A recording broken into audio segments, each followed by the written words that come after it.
Monica's POV. As morning comes, inihatid ako ni Chad sa Trinidad's import and export dahil sasadyain din talaga ni Chad ang pinsan niya. As we enter in the elevator, may tatlong babae doon kasama na rin ang assistant ko na si Nicole at isa pang lalaki na hindi ko kilala.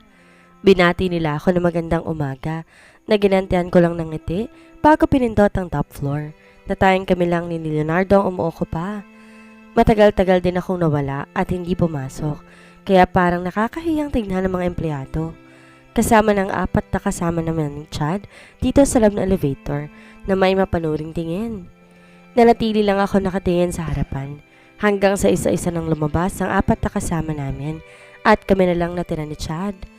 Nauna na ako lumabas sa elevator at walang pakialam kung maiwan man si Chad sa loob. Nagmamadali, miss na miss ang baby loves. Pangasar naman ang pesting Chad sa akin. Gantong kay aga-aga, baka mabigwasan ko siya. Tigilan mo ako, bughaw. Baka salatin ko yung mata mo. Sagot ko naman bago siya inirapan. Ang sungit naman ng sekretary dito. Isusumbong kita sa amo mo. Ewan ko lang kung di ka matanggal. Kilala ko pa naman ang boss dito. Susumbong kita. Ngingising-ising sagot na naman. Akala niya naman natatakot ako sa kanya. Baka pag-untugin ko pa silang dalawa ng pinsan niya eh. Binatukan ko lang siya at umupo na sa aking pwesto.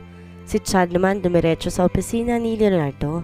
Dahil matagal akong nawala, tayo ko pa ang paglalamayan ngayon. Sa sobrang tambak na papeles sa lamesa ko. Tinitignan ko pa lang ang mga folders, halos manlumo na ako. Pero isang bagay ang nakakuha ng atensyon ko. At yon ay ang maliit na card na nasa gilid ng computer. Kinuha ko yon at mahinang binasa. It says, let's have dinner in our house after work. Napangiti ako na mabasa ko ang nilalaman ng card niya. Ang card galing kay Leonardo. Aga-aga pinapakilig ako ng bebe ko, pero teka, sa bahay nila? Ilan bang bahay ni Leonardo? Nakakunot ang noong tumayo ako. Lumapit sa pinto ng opisina niya. Akmang bubuksan ko na sana, pero narinig ko nagsasalita si Chad na parang may himig ng galit sa boses niya. Swear to God that I did not know that woman. At mas lalong di ako nakabuntis sa kanya. Ano siya? Hello? Peste? Yon ang salitang narinig ko galing kay Chad na kinalaki ng mata ko. May nabuntis si Chad? Tama naman ang dinig ko, diba? Hindi ko naman sinasadyang makinig sa usapan ng magpinsan. Pero para ako naitulos sa kinatatayuan ko.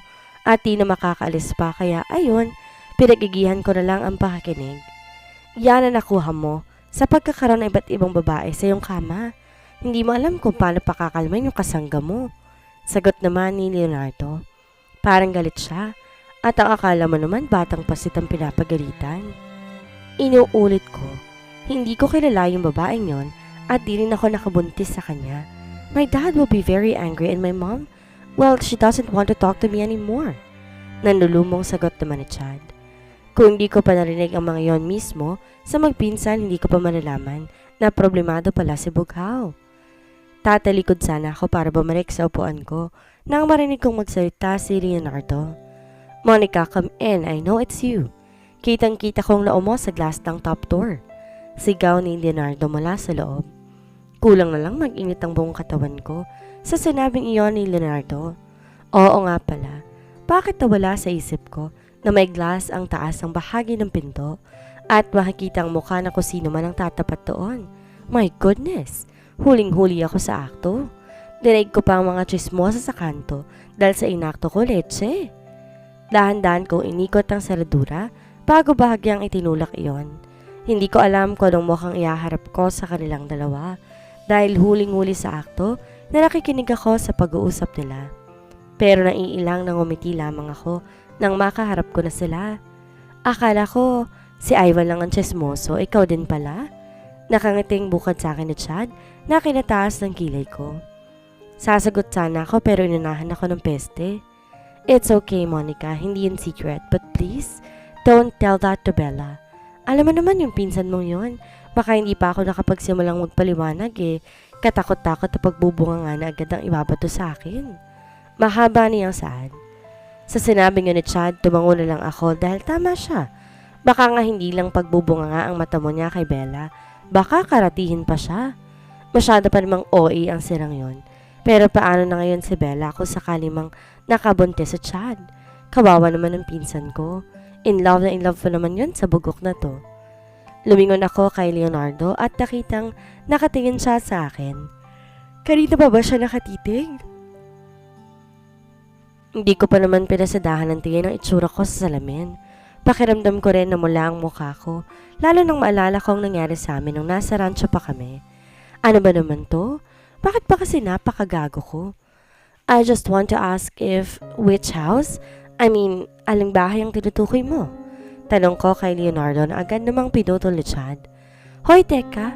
Anong bahay ang pinagsasabi ninyo? May gagawin kayong milagro, no? Tumingin pa muna siya kay Leonardo bago nagpatuloy ulit sa pagsasalita. Don't forget to use protection. Giit niya pa. Trust? Gumamit pa kami ng ganun dati? Pero bakit yun ang payo niya? May alam ba siya sa nangyari sa amin ni Leonardo? Ngunit sa sinabi niya yon, isang malakas na batok ang natamo niya sa akin. Pesteng Chad to? Sa sobrang lawak ng imahinasyon niya, pati yata future na-imagine niya. Sira, buwelta naman ni Leonardo. Bago'y tinuro ang pinto at pinalayas ng peste. Nang lumabas ng kaibigan na iwan kaming dalawa ni Leonardo, parang biglang sumikip ang paligid. Hindi ko alam kung naiilang ako, nahihiya o baka natatae. Come here, Monica. Mahinang utos niya. Tinignan ko siya habang nakaupo sa mesa bago dahan-dahang lumapit. Nalanan siya kung hanggang saan ba ako dapat lumapit sa kanya. At nang halos 2 ruler na lang ang agwat naming dalawa, huminto ako at yumuko. Nakakailang palang humarap kay Leonardo kahit alam kong gusto niya ako at boyfriend ko na siya. He has that intimidating aura na kahit sino makakaramdam ng ganun kung hindi ba siya lubusang kilala. Habang nakayoko at sapatos lamang niyang kita ko, bigla niyang nilahad ang kamay niya na naghihintay na abutin ko. Tumingin ako sa kanya at kita kong ngiti sa labi niya para sa akin. So I smiled back and hold his hand. Agad niya akong kinulong sa bisig niya. Sa sobrang higpit ng yakap niya, parang pakiramdam ko, di niya na ako pakakawalan pa. Did I already said I love you to you today? Biglang tanong niya sa akin habang nakayakap pa rin. Ganito ba dapat? Ganito ba araw-araw magiging umaga ko? Ayoko masanay pero karabisan bang hilingin na sana nga laging ganito? Sana nga di na matapos yung pakiramdam na ganito. Yakap niya ako at ganon din ako.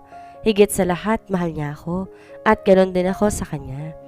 Hindi pa, kasi ngayon pa lang tayo nakita. Sagot ko naman, bago nilagay ang mukha sa balikat niya. Aramdam ko ang mabilis sa pagtibok ng puso niya. Sa kanya nga ba yun? O baka sa akin? Mahal ko na talaga ang lalaking to. He is my comfort. I feel safe in his arms. I love you, Monica, he said with all the emotions written in his face. At hinagkan ang noo ko. Nasa ganong posisyon kami at ako naman, dinadama pa ang tamis ng sandali. Nang biglang pumasok si Nicole na bahaga pang nagulat nang makita kami. Sorry sir, it's... Go on, Nicole, it's okay. Sagot naman ni Leonardo habang nanatiling nakahagpos sa akin. Ni hindi na natapos-tapos si Nicole ang gusto niyang sabihin. At dahil sa hiyang nararamdaman ko, mas lalo ko lang nilagay ang mukha ko sa balikat niya. Hindi ako nahihiya sa sitwasyon namin ni Leonardo, pero nahihiya akong baka isipin ni Nicole na ang harot ko. Sir, gusto ko lang po ipaalam na yung monthly report dumating na. Kailangan humpirma nyo ngayon na dahil nahanap na po ng ibang mga department. Naramdaman ko ang pagtango ni Leonardo at ang dahan-dahang paglabas ni Nicole. Tsaka pa lang ako nakahinga ng maayos at kumalas sa kanya. Are you okay? He asked. Nakakahinga na. Sagot ko naman na kinatawa ng loko-loko. Lalabas na rin sana ako pero nagsalita pa siya, kaya napahinto ako. Dinner sa bahay namin after our work. I will introduce you to my parents. Sa sinabi niyang yon, daig ko pang nagkape ng drum dahil sa nervyos na nararamdaman ko. Bago maghapon kong inisip. Kaya buong maghapon din akong lutang. Mabuti rin lang talaga, double check na ni Nicole lahat ng papeles na nasa mesa ko at pirma lang din ang kailangan nito. Dahil kung hindi, baka bigla ako masasante sa trabaho kung sakali mong magkamali ako. Sa kabilang banda, kahit gaano ko man patagalin ang ginagawa ko, mabilis pa rin lumipas ang oras at eto na nga kami ngayon. naghihintay ng elevator para bumaba na. At na makapag-dinner na kuno sa bahay nila, Diyos ko, lahat na ng santo tinawag ko, pati na rin lahat ng panalangin, nasambit ko na lang, mawala lamang ang kabang nararamdaman ko. Napansin din yata ni Leonardo na kinakabahan ako, kaya hinawakan niyang kamay ko bago pumasok sa loob ng elevator. Ramdam ko ang ilang natingin sa amin ng mga empleyadong nasa loob ng elevator dahil na rin sa pagkakahawak ni Leonardo sa kamay ko. Pero ang peste parang wala lang sa kanya, ni hindi na yata siya tinatabla ng chismis. Aware kaya siya na pinag-uusapan kaming dalawa dito sa kumpanya? Well, siguro naman alam niya yon. Sadyang wala lang siyang pakialam. Don't be nervous. Kasama mo ko at saka tao rin naman ng mga magulang ko. Nakangiting sabi niya sa akin nang makasakay na kami sa sasakyan niya. Magugustuhan ba nila ako? Ano bang tipo nilang babae? I mean, I can't cook. I can't clean the house. Hindi ko. Monica, relax. Kakain lang tayo at ipapakilala lamang kita. Hindi naman kita paglulutuin at paglilinisin ng bahay and yes, magugustuhan ka nila. Pagpuputol niya sa sasabihin ko pa sana. Sana nga ganun lang kadaling mag-relax. First time ko ipakilala sa magulang bilang ano nga ba? Ito na ba yon? Magiging opisyal na magkasintahan na ba kami sa lahat? Kahit ilang beses niya pang sabihin at ilang beses ko ring ulit-ulitin ang salitang relax sa isipan ko, hindi ko magawa. Pakiramdam ko talaga susugod ako sa gera. At tanging walis lang ang daladala kong panangga sa mga ibabato sa akin. Mas lalo pang umigting ang kabang nararamdaman ko nang bumungad na sa amin ang gate ng bahay nila. This is it. Kung nalang nawala ako sa sobrang kaba, sigurado pangungunahan ko na. Welcome to my parents' house. Ani Leonardo nang huminto kami sa tapat ng gate ng bahay ng kanyang mga magulang. Pinagpapawisan ang aking kamay, nanginginig ang mga paa. Halos di ako makasagot sa kanya. Hindi ko rin magawang ngumiti or tingnan man lang siya sa mata. Bakit may pakiramdam akong kakaiba? Lahat ba ng pinapakilala sa magulang ay tulad ko ng nararamdaman? O sadyang ako lang ang nakakaramdam nito? Kalma, self. Leonardo, wag na lang kaya? Kinakabahang tanong ko sa kanya. Nasa harap na kami ng pinto ng bahay niya. Malawak, malaki, maganda ang family house ni na Leonardo. Kung ang rancho namin may pagka-Spanish touch, itong sa kanila modern touch at American style. Mas lalo pa akong kinabahan na bumukas ang pinto, bumungad sa akin si Nay Lily. Siya ang mayordomang nagturo sa akin ng ibang gawaing bahay, pagluluto ng panahong nagpapanggap pa ako, at nag-apply bilang katulong sa bahay ni Leonardo. Kayo pala yan, Leonardo at Monica, pumasok kayo tamang-tama, nakanda ng gabihan. Niyakap ni Leonardo si Nay Lily na gumanti rin sa kanya bago ngumiti sa akin. Malawak at malinis ang loob ng bahay nila. Halos lahat din ng gamit ay mamahalin. Nakahawak siya sa kamay ko habang naglalakad kami patungo sa kusina kung saan nakaupo na ang mga magulang niya. Mom, Dad, nakangiting sambit ni Leonardo na kinalingon ng dalawa. Ngumiti ang ama niya ngunit nanatiling tahimik at nakamasid lang naman ang ina niya. Hindi ko malaman kung anong iniisip nila dahil hindi rin naman ako marunong magbasa ng isip ng tao base sa emosyong nakabadha sa mukha nila. His mom looked sophisticated. Tingin ko nakuha ni Leonardo ang intimidating aura ng mama niya. While his dad, I don't know, pero parang makakagaanan ko siya agad ng loob. Sit down and join us, his dad said.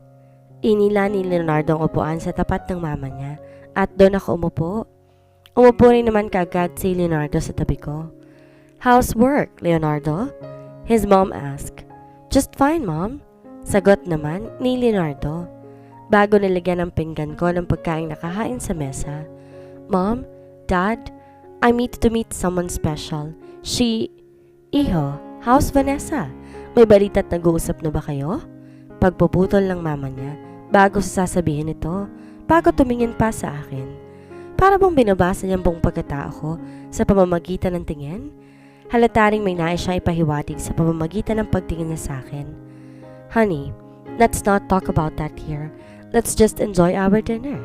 Sagot naman ng daddy ni Leonardo. Hindi ko alam kung napapansin din ba ni Leonardo na parang ayaw akong isama ng mama niya sa usapan nila. Pakiramdam ko hindi ako welcome. Nanatili akong nakayoko at nakamasid sa pagkaing nakahain sa harapan ko. Hindi ko nga alam kung kaya ko pa bang kumain dahil sa kabang nadarama ko. "What's her name, anak?" Tanong ulit ng mama niya. "Ma, please be nice," Leonardo said. "You don't have to beg, son. What's her name anyway?" Muling tanong sa kanya ng ina niya bago sumulyap sa gawi ko. "I am Monica Trinidad, ma'am." Ako nang sumagot dahil di na ako makatiis na hindi sumingit. Pero mali pala. Dapat pala nanatili na lang akong tahimik. "Did I ask you?" Walang emosyong tanong ng mama ni Leonardo sa akin. Sa buong buhay ko ngayon lang ako nakaramdam ng pangliliit sa harap ng malalaking tao. "Ma, that's enough. Huwag niyo naman sanang bastusin ang bisita ko." Sigaw ni Leonardo na kinabigla ko. Pero hindi man lang natinag ang mama niya. Habang daddy niya naman pumagit na sa dalawa upang sawayin sila dahil nasa harap kami ng grasya. "It seems like you don't want the food, Monica. Can you give me a minute? I want to talk to you." Pagkasabi ng mama ni Leonardo noon, tumayo na siya at umalis. Hinawakan naman ni Leonardo ang kamay ko. Tila ba tinatanong kung okay lang ba ako? Habang ang daddy niya naman humingi ng paumanhin sa akin. Bahagya akong umiti sa kanilang dalawa. Bago tumayo, sinundan ng mama ni Leonardo papunta sa balkonahe. Parang napakabigat ng bawat hakbang ko at rinig na rinig ko ang malakas sa pagtibok ng puso ko sa sobrang kaba. "Ma'am?" Nananansyang saad ko dahil mukhang malalim ang iniisip niya. "Do you have plans?" Tanong niya sa akin na kinakunot ng noo ko. Tinitigan niya rin ako sa mata bago tanungin ulit. "Anong kaya mong gawin at isakripisyo para sa anak ko?" Di ako nakasagot agad dahil di ko inaasahan ang tanong niyang yon. "Ano ho ba ang gusto niyong marinig, ma'am?" Taas noo kong tanong sa kanya. Kahit halos di ko marinig ang sarili kong tinig dahil sa sobrang kaba. "Nothing. I just ask you a simple question, but it seems like you cannot answer it." Sasagot sana ako, pero tinaas niya ang kamay niya. Hudyat upang itigil at itikom ko ang bibig ko. Sa ko naman ang sasabihin ko. Nakita ko ang anak ko kung paano umiyak, masaktan, bumagsak at halos mawala sa sarili nang dahil sa pagmamahal na yan.